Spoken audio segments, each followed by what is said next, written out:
Brian Lehrer on WNYC, and maybe by now you've heard that New York City has a financial problem, the city government itself. As of now, the city is going into the next fiscal year with what is estimated to be about a $5.5 billion budget deficit. They need to close it by law with either revenue raising or spending cuts. And Comptroller Mark Levine says these are numbers that the city hasn't seen since the Great Recession. And closing that gap has become the first fight that we've seen between the new mayor, Zohran Mamdani, obviously, and the new city council. The New York Times and others are even saying Mamdani and city council speaker Julie Menon are in a feud. The Times uses that word. Mamdani's preliminary budget, released in February, proposed two things the council says are off the table: a 9.5% property tax increase if he doesn't get his income tax on the wealthy increase from the state, and a nearly $1 billion draw from the city's rainy day fund. Now, last Wednesday, the council released its own plan, $6 billion in savings and revenue. That would close the budget gap. No property tax hike, no rate on reserves, no cuts to services. Can they really do all that? Well, here's Council Speaker Julie Menon, who released the council's plan alongside Finance Committee Chair Linda Lee, who will join us in a minute. We want to be responsible, and we believe that we can find the savings without making cuts. We believe, and I think when you look at the full list, there are so many different items in this list where we are able to responsibly reach savings without doing cuts on services whatsoever. We're not at the point where we need to do cuts. We can find the savings in the way that we did without cutting services. So our position has been clear. We have been a hard no on the property tax. We also are a hard no on rating the rainy day fund, and we released a report that showed that if you raid the rainy day fund, all that does is increase our borrowing costs and actually costs the city of New York a tremendous amount of money in the future. We can get to these savings without cutting any kind of critical services or staff. New York City Council Speaker Julie Menon last week. Mamdani fired back the same day, saying the council's math doesn't add up, and if their plan were adopted, it would force the city to slash billions from agency budgets. Here's the mayor. Council Speaker Julie Menon just released her budget proposal. Her plan claims to close the city's $5.4 billion fiscal gap without taxing the rich or cutting services. The problem is, that's not what it would do. If her proposal was adopted, it would result in slashing billions of dollars from agency budgets, and working New Yorkers would pay the price. It double counts savings, overestimates revenues, exaggerates savings on interest payments. And in the midst of this historic budget deficit, the Speaker's $6 billion proposal asks Albany for just one thing: more time to reduce class sizes. My position? Tax the rich. Mayor Mamdani there. I like his ringtone, don't you? And with me now to make the council's case is Linda Lee, City Council Member representing District 23 in Eastern Queens. She is the chair of the Finance Committee. Councilmember Lee, welcome back to WNYC. Great. Thank you so much for having me. Before we even look at the competing versions of the budget, help us understand how we got here. Mayor Mamdani blames his predecessor, Mayor Adams, for this $5.5 billion budget gap. Does the council hold the same position on that? So I think he's done a good job in terms of making sure that the expenses are more accurately reflected. However, to be very clear, his preliminary plan does omit the $1.1 billion in funding for a number of the programs and services that the city council historically has wanted to fund, including libraries, culturals.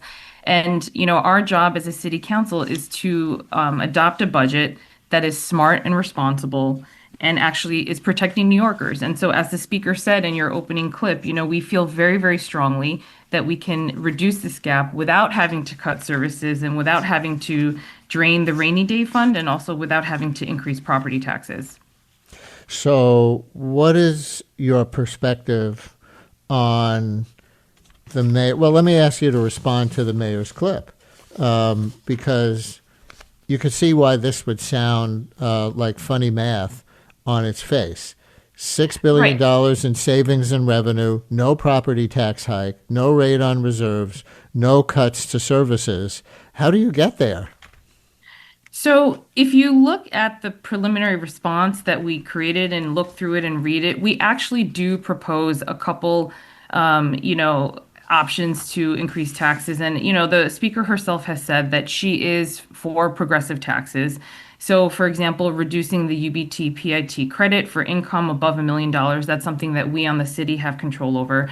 And then one of the proposals on the state is to look at the PTET, which is the pass-through entity tax, and increase that to reduce that for the credit. And so if you look at all these options, plus looking at vacancies, which are, the positions that have not been filled and hired, and again, to be clear, we're not saying to cut line items or cut positions. That is not what we're saying. We feel that very strongly we can get there by looking at some of the savings. And we have a lot of proposals in the preliminary plan to look at those cost savings and re-estimations in our budget.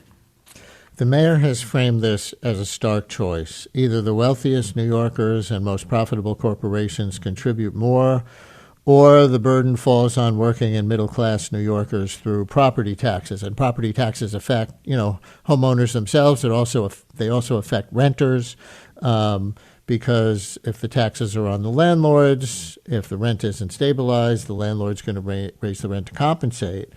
That's a pretty strong political argument, many may say.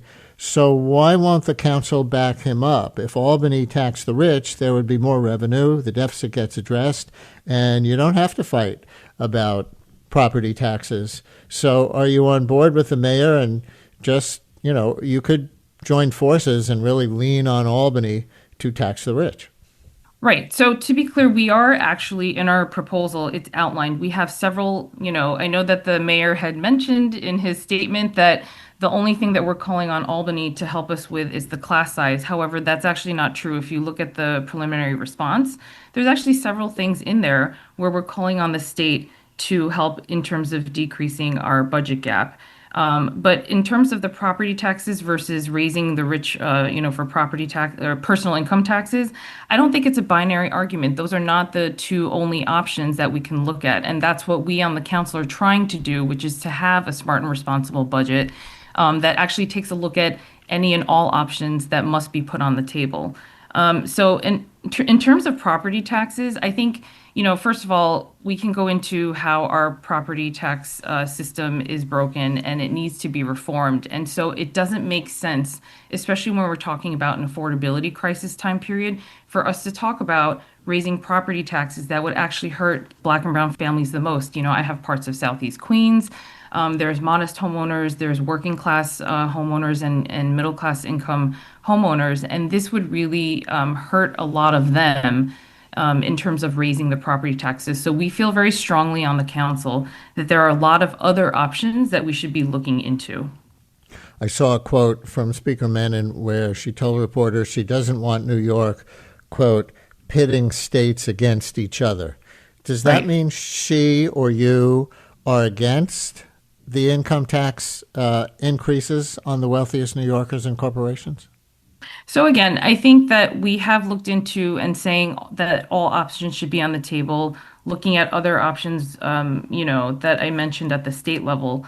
But, right now we're focusing on what we can control, which is more on the city level, while also advocating at the same time for a lot of the state increases to happen. I mean, I know they're in the middle of their budget process right now, and we're hoping to get more information soon on where they're at. But we are in favor of progressive taxes at the state level. But again, yes, as the speaker mentioned, we don't want to put, states against each other. The single biggest item in your plan, from what I've read, and you were starting to get at this a little bit before, is $860 million in what's called vacancy savings. That is money from positions in city government that were budgeted but never filled. And you write in the council's budget brief that you're not calling for the elimination of those vacancies, just recognizing the unspent money. I don't understand that. How does that work? Sure. So let's just say, and I just want to, remind folks that these are based on the mayor's numbers that came out in end of January as well as end of February. So simply, a lot of agencies budget for certain number of positions to get filled. However, at the end of the fiscal year, there may be remaining 100 positions that are left open that we're not able to get hired. So we're not saying to not hire those positions, because some of the agencies definitely need to staff up and do more, higher positions to fill the work that needs to get done. So what we're simply saying is out of, let's just say, 100 positions that are not filled, whether it's because it was taking too long to hire positions or they just couldn't find folks, we're simply saying that remaining amount put back into the budget. So, for example, if my salary is, let's just say, $12 a year, right? So that's $1 every month. And I only get hired as of April 1st. That means that $9 of my salary was not spent. So what we're simply saying is put that $9 back into the budget and recognize that in the revenue. The Fiscal Policy Institute, the left-leaning think tank, they would more or less be aligned with the mayor's position, released a statement that said the backbone of your plan is actually $2 billion in vacancy reductions and that your budget is only balanced by assuming these positions remain unfilled. They also flagged in their statement that your expense re-estimates only add up to about $2.5 billion, leaving more than $450 million unaccounted for. And separately, the news organization The City reported that the council did not identify how the full $2 billion in efficiencies would be saved. Can you fill in some of those gaps for us? Sure. So, first of all, the Fiscal Policy Institute, we know, is definitely more aligned with, the mayor's views on the budget. And so where we look at the gap is, just on a very surface level. If you look at re-estimations, which we have outlined in the budget response, if you look at savings on positions that have not been filled yet, and it actually closes the gap quite a bit. And then when you dig a little further, which is, I think now what we're saying is that, for example, there are re-estimations that could be done with DOB in terms of, construction permits and late fee re-estimates in FY26. Right-sizing the total wages and salaries, budgeted across the agencies. And also recognizing an additional, for example, $42 million across FY26 and 27 in rental revenues from different authorities. And so these are the things that we put into our response that start to close the gap and minimize the gap. And so it's re-estimations, it's recognizing revenues that we know have already come in. And it's actually, taking a smart approach and really doing the work to dig. Because a lot of these savings that we see across city agencies, once you start to add them up, it really starts to close the gap. And then also in the future, looking at ways to, the speaker has spoken about the no bid contracts, looking at ways to save on money with that. In the DOE, for example, budget hearing, we heard about how they have a contract with Ernst & Young for $17 million, but that contract has never been audited. So how do we look at our budget in a much smarter way to find the actual savings and efficiencies, which actually we feel strongly will add up to close the budget gap? On all these vacancies that would go unfilled, at least for now, Barbara in Chelsea has a question. Barbara, you're on WNYC. Hello. Hi, good morning. Thanks for taking my call. I want to go back to that issue because I'd like to know more specifically, or maybe the council will issue an actual list. What are these positions that would go unfilled? And in the end, if you don't fill them, isn't that, in a sense, a tax on the rest of us? It's not a tax on the rich because they can pay privately for everything. But isn't it a tax on the rest of us that depend on whatever work it is that people in these positions would be doing? Right. That's an interesting question. Council Member? Mm-hmm. Sure. So currently, the services that the city, receives, whether it's, picking up the garbage on a daily basis, trimming the trees, in the parks, those are positions that are already filled. And so the services that are happening right now would not be compromised. However, what we're looking at is what are some ways where we can get better estimates on what those empty and unfilled positions are. And I know that the mayor himself campaigned on, finding waste within the city agencies, right? And so one of the things that he did is to hire chief savings officers and appoint chief savings officers in all the city agencies, which are supposed to find savings of 1.5% in FY26 and then 2.5% in FY27. So the reports were due on March 20th. We have not actually seen the reports yet.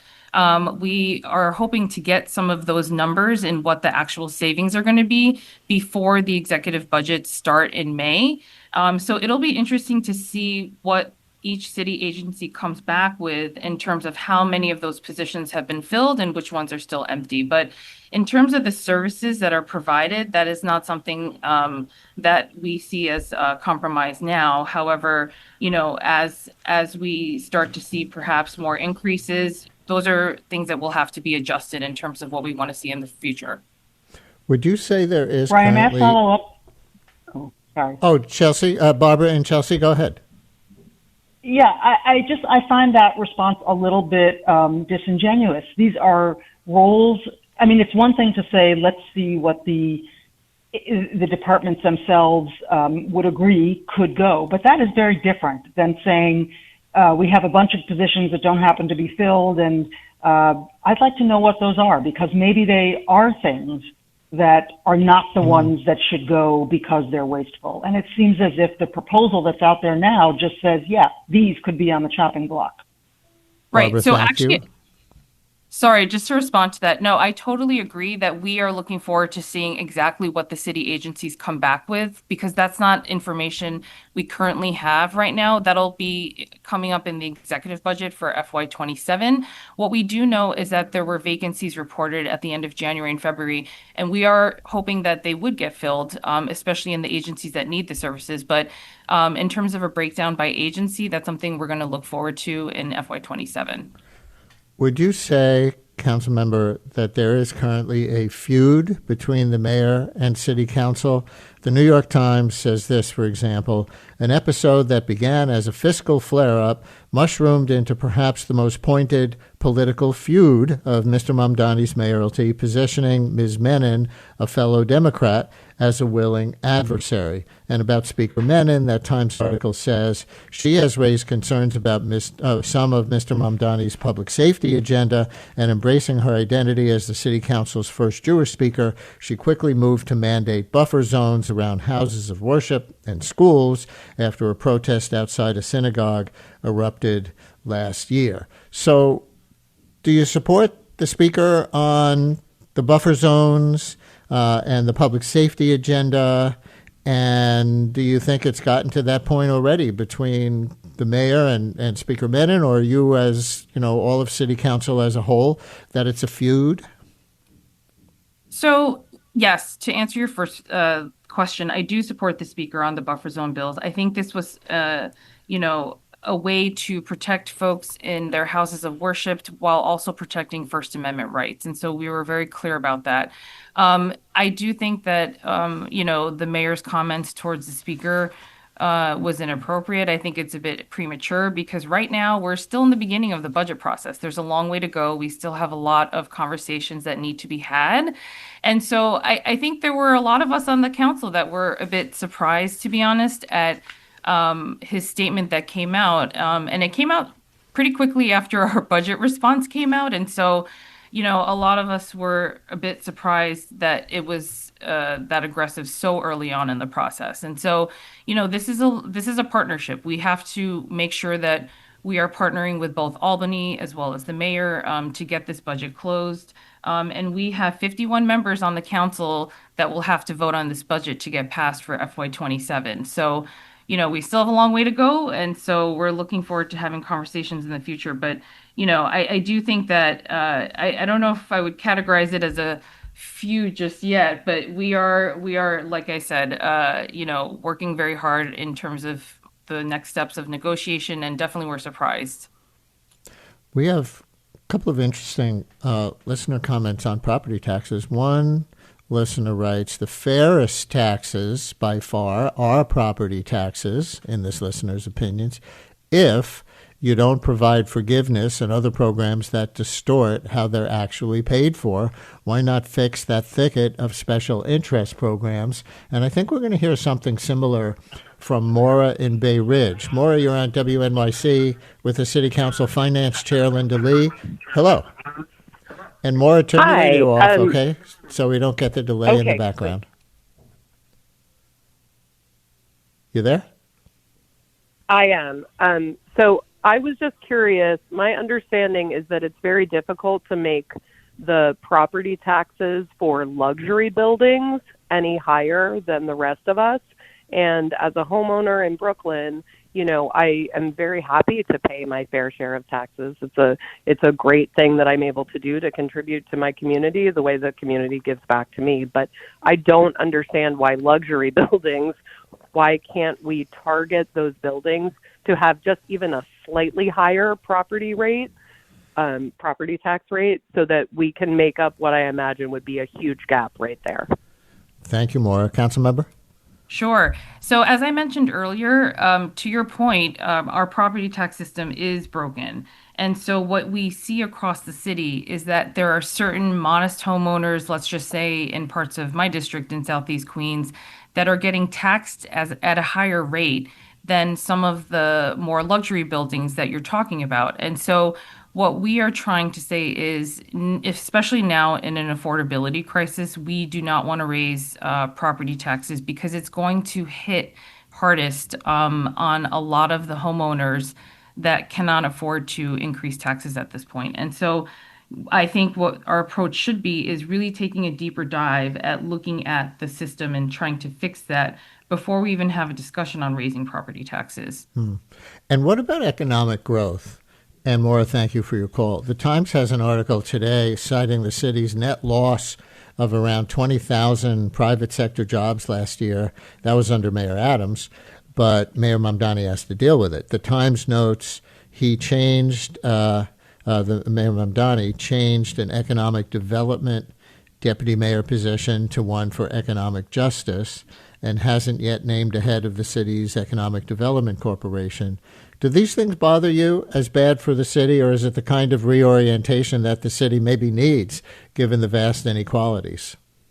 Right. So actually, if you look at some of the proposals that we have in terms of putting funding back into the preliminary budget, a couple of those things address that, because I know that the economic growth and jobs have been slowing down. And so one area that I think we could really focus on is making sure that we increase, for example, our youth employment programs, which actually puts a lot of our youth in the pipeline to receive a lot of these jobs that are not being filled. And so how can we boost those types of jobs to actually build the pipeline for the future?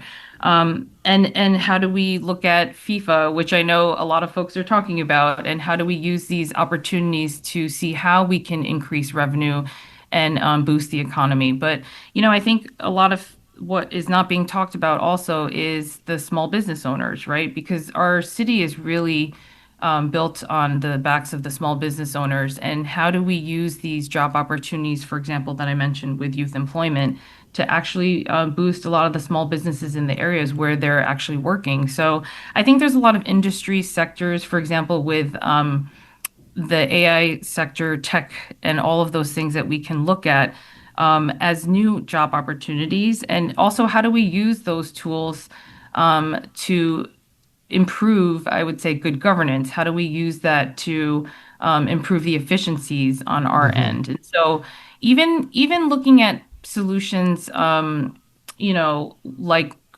group purchasing, how do we use that to make sure that we're saving in the city's budget? Which honestly, when I asked a lot of the city agencies during our preliminary hearings about that, that is not something that they have done, right? And so how do we use all these tools in our toolbox to actually provide good governance as well as efficient programs? But on the loss of private sector jobs, here's J.P. Morgan Chase CEO Jamie Dimon, interviewed by Steve Inskeep for Morning Edition this week. Dimon says New York has some very attractive things going for it, like the arts, but it also has the highest individual rates, the highest corporate rates, the highest estate tax rates, and that tends to drive people out if you want to be competitive. So it's people vote with their feet. That's not a moral statement. That's an actual what's actually happening and why is it happening. You also point out that you now, as a company, have more employees in Texas than in New York. Yeah. But why? Because they're hugely hospitable. It's conducive to business. The mayor calls you up. You need a big plot of land. They'll change the bus lanes for you. They do a whole bunch of things. And I think their tax rates are very low, both corporate and individual. So people want to work there. So, Council Member, how much are you and Jamie Dimon on the same page? Well, I think, to the council's response, this is exactly why we want to be mindful of not draining the rainy day funds, not increasing property taxes, and also not cutting services because, to Jamie Dimon's point, we want to make sure that people are staying in New York City, that businesses are staying here. And just as an example, for the rainy day fund, if we, and the speaker alluded to this in the beginning clip that you played, which is that if we drain the rainy day funds, it's going to impact our borrowing costs. It's going to increase. It's almost like a taxation on future generations because it's going to make it harder for the city to borrow. So when we look at opportunities to keep businesses here and also provide new opportunities like housing projects, it will be much, much harder for folks to do that in New York City if we continue to raise taxes. And so, I think that, again, there's a balance. We can talk about progressive taxes. We can look at those options in terms of making sure that we're finding savings and increasing revenues. But we want to make sure that we're doing it in a very thoughtful way so that, the folks who are here are not being hit the hardest, the working class and, middle income class folks. So one last question, and I guess it's a way that the mayor might push back on what you just said. He says childcare is what's going to make the city attractive enough to grow the labor market, make workers want to live here, and therefore make companies with choice, like Jamie Dimon was referring to, want to locate here. More than raising taxes on the wealthiest individuals and corporations will scare them away, and you can't provide that universal childcare without that tax increase on them. True in your opinion? Well, I think there's a way where we can look at how to align ourselves with the mayor on this. I know that the council, as well as the mayor, we do agree that, this is an area that we would like to work on in terms of universal childcare. How we get there, I think perhaps may be different, but I think there are ways to, again, look at the budget and find enough savings without having to drain the rainy day funds. To be able to get there. And for FY26 as well as FY27, as well as in the out years, we believe that we can do this by looking at multiple different options that are outlined in the prelim budget that, are a response to the preliminary budget. But yes, obviously, if we can have more, funds in the parents' pockets, that will be better and allow folks to work in their jobs without having to have increases in their personal expenses. So these are all areas that we're looking into right now. New York City Council Finance Committee Chair, Linda Lee. Her district is in Eastern Queens. On the budget proposal disagreements between the mayor and city council, again, what the New York Times says is an episode that began as a fiscal flare-up but has mushroomed into perhaps the most pointed political feud of Mr. Mamdani's mayoralty, positioning Ms. Menon, the Speaker of the Council, a fellow Democrat, as a willing adversary. Linda Lee, thanks so much for coming on and sharing your numbers with us and having this conversation. Thank you so much, Brian.